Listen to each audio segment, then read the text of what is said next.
உலகெங்கிலும் இருக்கும் ரெட்ரோ ஆன்மீகம் நேயர்கள் அனைவருக்கும் வணக்கம். நான் உங்கள் ராம்ஜி.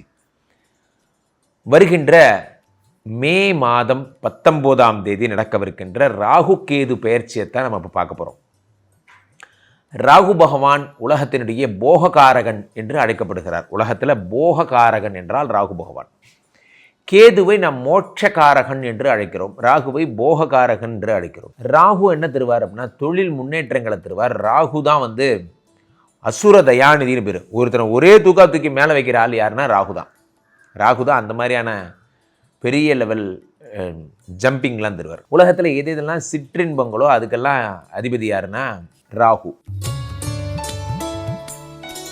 ராகு பகவான் எங்கிருந்து வரார்? இப்போ மீனத்திலிருந்து கும்பத்துக்கு வரார். ஆனால் ராகு தான் வெளிநாட்டு கடவுள் என்று அழைக்கப்படுகிறார். வெளிநாட்டு வேலைகள், சார் நான் ஃபாரின் போகணும், இங்கே மாதிரி இதுக்கு போகணும், குளிர் பிரதேசங்களுக்கு போகணும், என்ன நீங்கள் ஆசைப்பட்டாலும் சரி அந்த ஆசையை நிறைவேற்றுவது என்ன அப்படின்னா அதை ராகு பகவான் தான். பல பேருடைய டைவர்ஸுக்கு காரணமாக இருப்பதும் இந்த ராகு பகவான் தான். ராகு வந்தால் டைவர்ஸ் பின்னாடியே வருதுன்னு அர்த்தம். ஸோ அப்போ அந்த ராகு பகவானுடைய பெயர்ச்சியை நாம் உற்று நோக்க வேண்டிய கட்டாயத்தில் இருக்கிறோம்.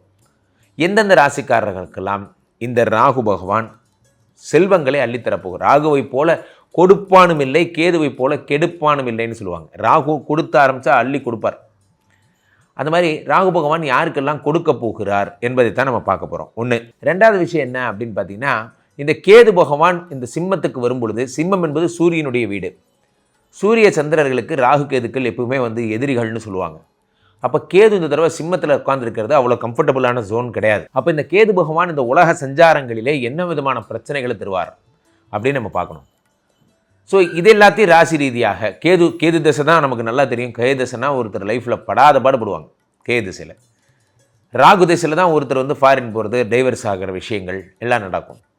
ஸோ இந்த ராகு கேதுக்களுடைய டிரான்சிஷன் படி ஒவ்வொரு ராசிக்கும் உடைய பலன்களை நாம் பார்த்து வருகிறோம். அவ்வகையிலே கும்பராசிக்காரர்களுக்கெல்லாம் ஒரு பதிவு. கும்பராசிக்காரர்களுக்கு இந்த ராகு கேது பயிற்சி என்ன தரப்போகிறது, என்ன இதுலேருந்து தப்பிக்கிறது எப்படின்னு யோசிச்சிங்க. கும்பராசிக்காரர்களுக்கு ராசியிலேயே ராகு, 7ல் கேது.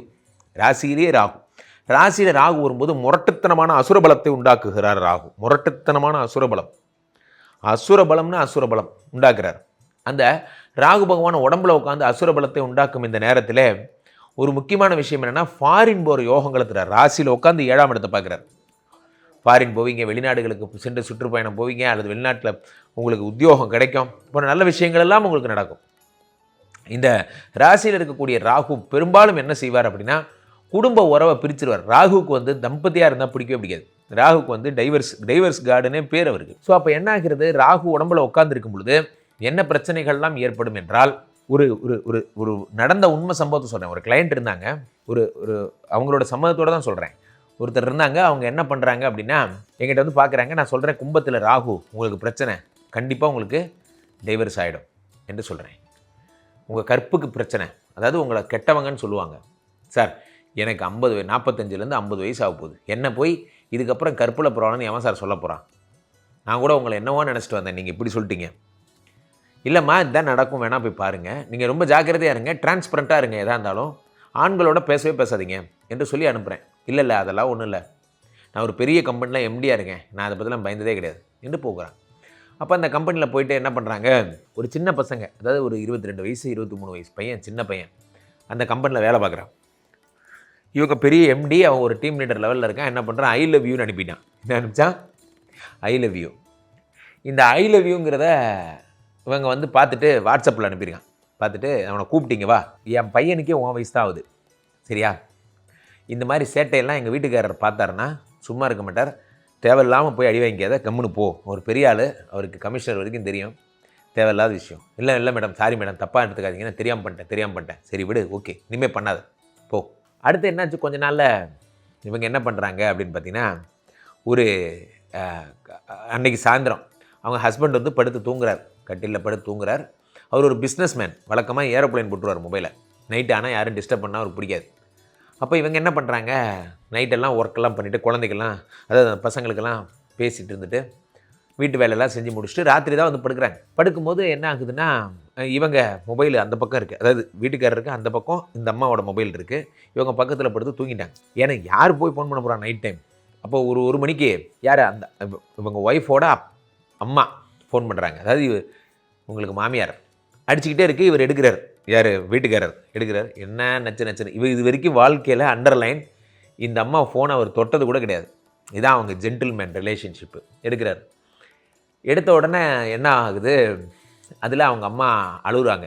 என்னப்பா உன் ஃபோனை சுவிட்ச் ஆஃப்னு வருதுப்பா அப்படின்னு. ஆமாம்மா, நான் வந்து இது மாதிரி பிஸ்னஸ்மேன், உங்களுக்கு தெரியாதா, நைட் ஆனால் நான் ஃபோன்லாம் எடுக்க மாட்டேன், டிஸ்டர்பன்ஸாக இருக்கும்ன்ட்டு எடுக்க மாட்டேன். என்ன விஷயம்மா? ஒன்றும் இல்லைப்பா, அப்பா கீழே விழுந்து காலை உடச்சிக்கிட்டாரு, ஆட்டோவில் கூட்டிகிட்டு போயிட்டுருக்கோம் ஹாஸ்பிட்டலுக்கு, அதான்ப்பா பயமாக இருக்குப்பா அப்படின்னோடனே இவங்க உடனே கவலைப்படாதீங்க, அந்த ஆட்டோ டிரைவர்கிட்ட ஃபோனை கொடுங்கன்னு இவர் சொல்கிறார். ஆட்டோ டிரைவர்கிட்ட ஃபோனை வாங்கினோன்னே ஆட்டோ டிரைவர்கிட்ட இவர் சொல்கிறார், சார் நீங்கள் எங்கே இருக்கீங்க? நான் அந்த மாதிரி ஆழ்வார் திருநகரில் A4 ஹாஸ்பிட்டல் பக்கத்தில் இருக்கேன். நீங்கள் எங்கே இருக்கீங்க? நான்லாம் வண்டலூர்கிட்ட இருக்கேன், நான் வர்றது கஷ்டம். சரி ஓகே, நீங்கள் லைவ் லொக்கேஷன் அனுப்புங்க, அந்த லொக்கேஷனை பிடிச்சி நான் வந்துடுறேன், மேப் போட்டு வந்துடுறேன், லொக்கேஷன் அனுப்புங்க. நல்லா நோட் பண்ணணும். யார் ஃபோன் யாருது? அவங்க ஒய்ஃப் ஃபோனு. பேசுனது அவங்க ஒய்ஃப் ஃபோன்லேருந்து ஆட்டோ டிரைவர்கிட்ட.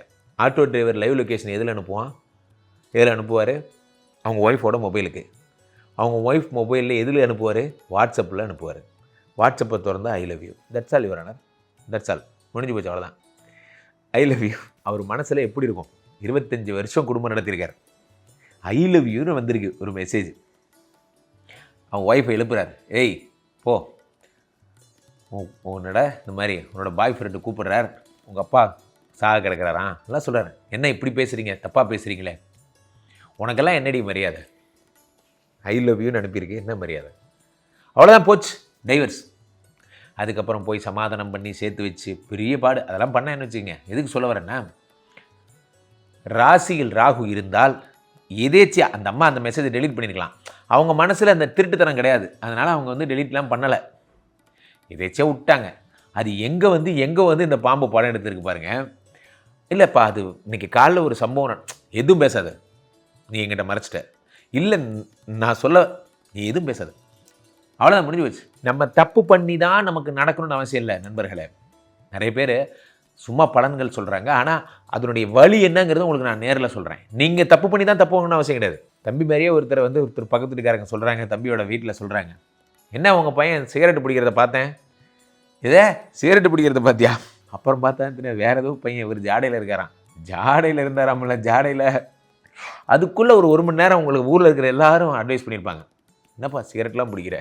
அது நான் இல்லையா, நானே மெட்ராஸ் வந்து இன்றைக்கி தான் வரேன். அந்த மாதிரி கீழே போய்ட்டு இந்த 2 நம்பரை கூப்பிடுங்க, சொந்த ஜாதகத்தை புக் பண்ணி பார்த்துக் கொள்ளுங்கள். உலக புகழ் வாய்ந்த நம்ம ஸ்ரீபீடத்திலே தினசரி நடக்கின்ற விஷ்ணுமாயா ஹோமங்களில் கலந்து கொள்ளுங்கள். மீண்டும் ஒரு நல்ல பதிவில் சந்திப்போம். நன்றி, வணக்கம்.